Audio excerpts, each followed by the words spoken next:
আল্লাহ তাআলাকে পেতে হলে নিজেকে বদলাতে হবে। যারা সত্যিকারে বদলাতে চান, আজকে এই ভিডিওটি তাদের জন্য। দা ব্যাগ। আপনার ইমানকে মজবুত করুন, ছোট হোক বা বড় হোক, সব শিরককে না করুন। আল্লাহ ছাড়া কাউকে ভরসা করবেন না। সাহায্য চাবেন কেবল তার কাছেই, যিনি সকল ক্ষমতার মালিক। ধাপ 2, সালাতের প্রতি অটল থাকুন। 5 ওয়াক্ত নামাজ পড়ার জন্য জীবনের অপরিহার্য ধ্বংস হয়ে যায়। সাথে 12 রাকাত সুন্নত নামাজ, ফরজের আগে 2 রাকাত, জোহরের আগে 4 রাকাত, উপরে 2 রাকাত এবং মাগরিবের পরে 2 রাকাত ও এশারের পরে 2 রাকাত নামাজের নিয়মিত করবেন, কোনোভাবে ছাড়বেন না।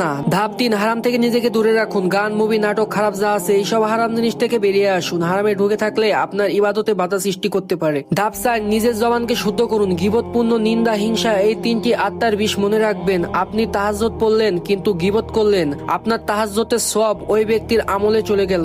যাকে আপনি গীবত করছেন, নিজেকে হেফাজত করুন। বেশি বেশি আস্তাগফিরুল্লাহ পড়ুন। ধাপ 5, সঙ্গ বাছাই করুন। আপনার বন্ধু যদি আপনাকে আল্লাহ থেকে দূরে ঠেলে দেয়, তাদের থেকে দূরত্ব বজায় রাখুন। একাকিত্ব কাটান। সবসময় মৃত্যুর